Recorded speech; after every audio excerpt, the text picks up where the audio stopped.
ឥឡូវនេះរៀបចំទៅលក់ណាបងប្អូនទាំងអស់គ្នាប៉ុន្តែនេះបងស្រីគេរៀបចំអីគេគ្រាន់សក់ឲ្យប្អូនអញ្ចឹងណាចាហើយខ្ញុំបញ្ជាក់បន្តិចបងប្អូនទាំងអស់គ្នានេះហើយពីរអ្នកគាត់នេះខ្ញុំអត់ដឹងថាអាយុគាត់មួយណាបងមួយណាប្អូនទេហើយទុកឲ្យបងប្អូនខមមិនមើល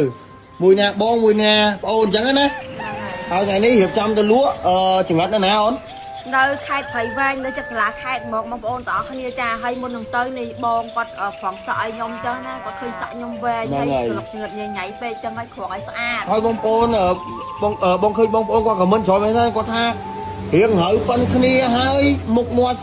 ដូចគ្នាហើយនិយាយដូចភ្លោះហ្មងហ្នឹងហើយខ្ញុំអត់យល់ទេនេះតែខ្ញុំនៅចិត្តពីរអ្នកគាត់ហ្នឹងគាត់ថាមើលមិនដូចគ្នាទៅដូចមែនអត់ឥឡូវសួរម៉ាក់គាត់មើលដូចមែនអត់ដូចអត់ម៉ាក់មើលទៅរឿងផាក់ផែនតិចមើលមុខអីហើយគេគ្នានឹងអត់ដូចគ្នាអត់ជាប់សាច់ឈាមជាប់អីតែប៉ុន្តែដូចរបៀបថានិស័យបងប្អូនតោះគ្នាមុខវាស្តៀងគ្នាហ្នឹងហើយ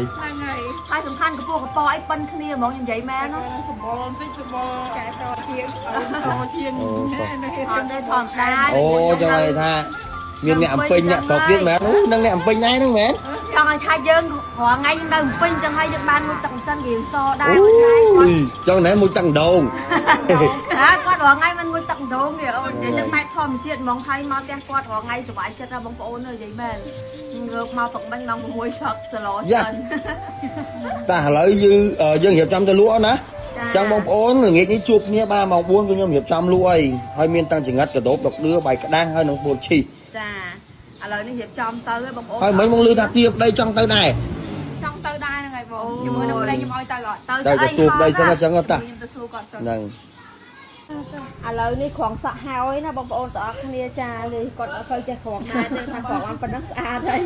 ឥឡូវនេះគឺខ្ញុំរៀបចំទៅលក់ចង្រិតឯណាបងប្អូនទាំងអស់គ្នាតែសំខាន់គឺគាត់ទាប្តីថាចង់ទៅជួយលក់ខ្ញុំដែរមិនបាច់ខ្ញុំទៅទេហត់ណាគាត់សួរប្តីទៅចាំមើលខ្ញុំសួរគាត់សិនចាខ្ញុំចង់ទៅជួយលក់ចាឯងតែក្តៅណាបងបាញ់ទ្រាំបានអត់ក្តៅណាអង្គុយលើលំអហូនយឹសហ្មងអត់អីទេព្រមបានសំខាន់ចង់ជួយលក់ខ្ញុំយកកូនពូទៅតាមទៅណាបងប្អូនទាំងអស់គ្នានិយាយទៅបងប្អូនទាំងអស់គ្នាចាប្តីខ្ញុំគឺគាត់រៀបចំទៅលក់ណាគាត់តែសំខាន់អត់ភ្លេចទេជាមួយនឹង Fiber និងលេភ្លើងរបស់បងយូពីនដបងខ្ញុំឲ្យសាក់ប្រើអត់ទេបងប្អូនទាំងអស់គ្នាអត់ហ៊ានប្រើដល់ពេលតែប្រើបានតែម្ដងពីរដងលេងញ៉ាំបណ្ដោយឥឡូវនេះបងប្អូនទាំងអស់គ្នាចាចំពោះ Fiber និងលេភ្លើងណាគឺ 2 in 1ហ្មងបងប្អូនទាំងអស់គ្នាចាគឺប្រើបានទាំងបងបរោះនិងបងនារីបងប្អូនទាំងអស់គ្នាចាហើយមួយទៀតខ្ញុំប្រាប់បងប្អូនដែលគាត់បងបរោះដែលគាត់លេងបាល់ចុកដៃចុកជើងឈឺស្លាក់ដៃឈឺស្លាក់ជើងអីហ្នឹងណារួយស្មារួយអីចឹងបងប្អូនយកជាមួយនឹងចាលេភ្លើងរបស់បងយូពីនយកទៅហត់ទៅគឺល្អខ្លាំងមែនតើហើយសំខាន់បងបរោះគាត់ចូលចិត្តញ៉ាំប៊ីយ៉ាច្រើនចឹងហើយធ្វើឲ្យគាត់មានខ្លាញ់ក្បាលពោះច្រើនហើយជាតិអាស៊ីតនៅក្នុងខ្លួនច្រើនអញ្ចឹងហើយពេលដែលយកជាមួយនឹងចាលេភ្លើងរបស់បងយូពីនយកទៅប្រើទៅបងប្អូនទាំងគ្នាចាហត់កន្លែងណាគឺស្រកកន្លែងហ្នឹងហ្មងបងប្អូនទាំងគ្នាហើយប្តីខ្ញុំគឺគាត់ចូលចិត្តប្រើខ្លាំងមែនតើហ្មងតែប្រចាំហ្មង